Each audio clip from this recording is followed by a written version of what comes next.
Hey everybody, Forbidden Exile here, and welcome to a new video. So I made some pretty significant changes to castoncrit Forbidden Rite build.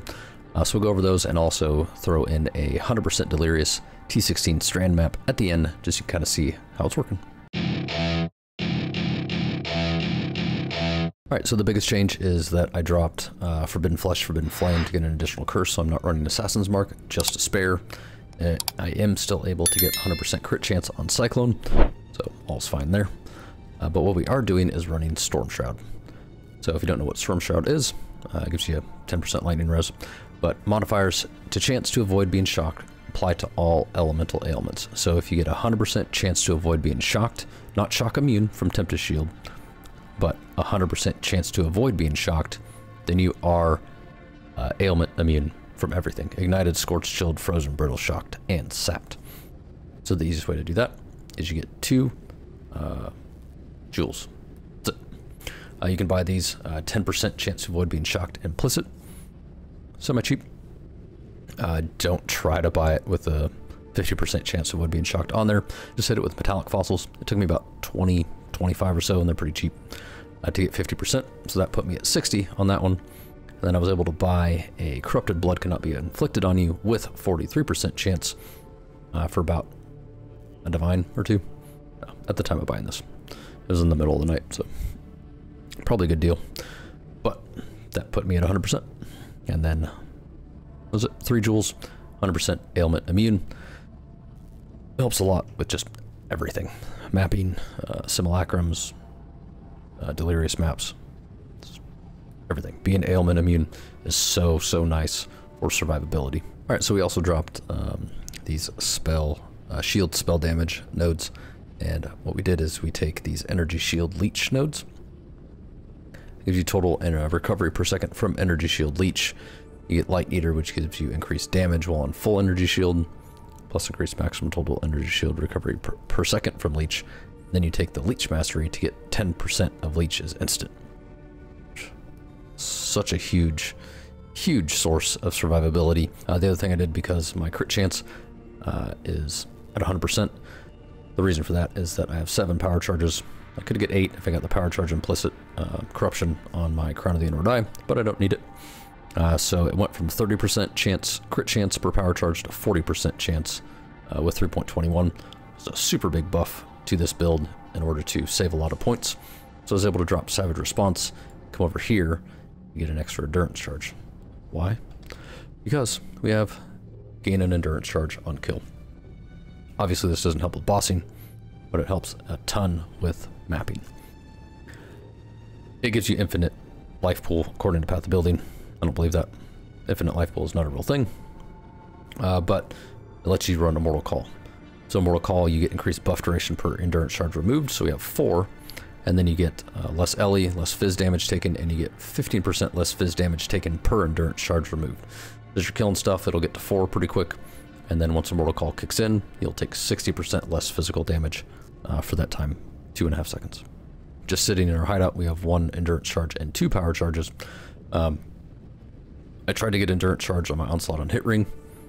Didn't work. The way you do this, the way you get a good suffix, and then the endurance charge, frenzy charge, power charge on hit, it's pretty simple. It's just a little bit of luck. Spam whatever you need. So for these, I did Deafening Essences of Envy to get increased chaos damage. I needed strength. I spammed them until I got strength. I got both of them annulled, got lucky, annulled off the 3rd suffix. Do suffixes cannot be changed. Hit it with the Veiled Chaos Orb. If you get a Veiled suffix, you're pretty much set. You have like a 30% chance or something to get the +1 minimum charge that you want. However, I did it like 4 times, and I kept getting frenzy charge and power charge and frenzy charge, so I finally just stuck with power charge. Same thing for this one, so I just bought a regular Iolite ring. Don't buy an Iolite ring with a Hunter influence on it. Just buy them separately. Buy an Iolite ring, buy a Hunter Exalted Orb, and slam it on there. I don't know why they're so expensive. Reforge Caster until you get Despair on hit, and you have an open suffix, and then same process. Suffix cannot be changed. Veiled Chaos Orb. Craft on anything. Doesn't matter. Adds fire, lightning, adds fire, cold, something like that.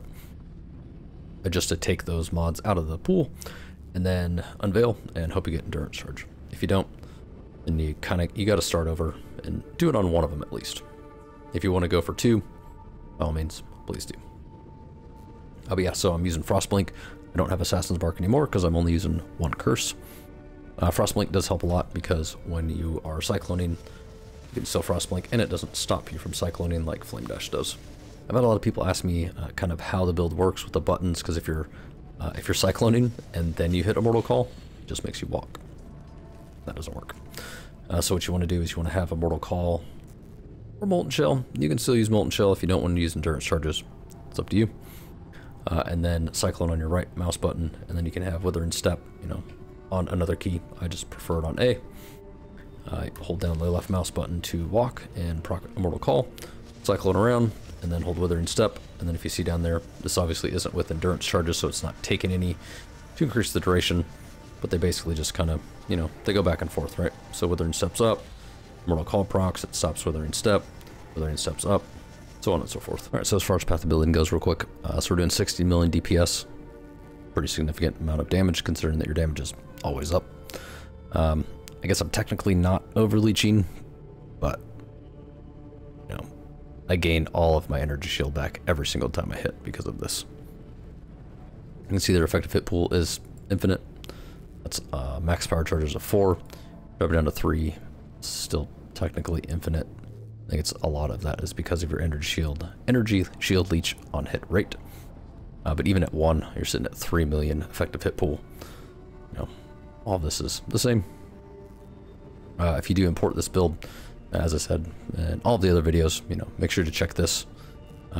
You are obviously have power charges. You do have endurance charges now. You use an onslaught, tailwind, blast active. Doesn't actually make a difference. You have crit recently, which doesn't change anything, but you have been hit recently, which will show the actual cost of mana is 2 for your Forbidden Rite. Over here with Anomalous Withering Step, you should easily get 15 Withered Stacks. You're technically shocking for a lot more than 5%. Do all current shock is 5%. If we go here and change this to Tempest Shield, it'll show you the amount of shock that you can actually get is 50%. I just like to set it at 5. If you put it at 50, your damage obviously will go up like 3 million DPS, but max shocking something, I don't like to, you know, overjuice my path of building. Make sure this is set to Guardian Pinnacle bosses, and you're good to go. Yeah, that's pretty much it. I'll put the link to the full build guide that I did right before the league started up there, and also going to put out a full crafting guide for all of this gear. I just covered the rings really in this one, but I'll do a full guide for all of the gear that we have on the character. I don't know, probably in the next couple days. All right, well, thanks for watching. I'd really appreciate a subscription if you did enjoy the video and you enjoy the content. It really does help me out. And click that notification bell to get notified when I post another video.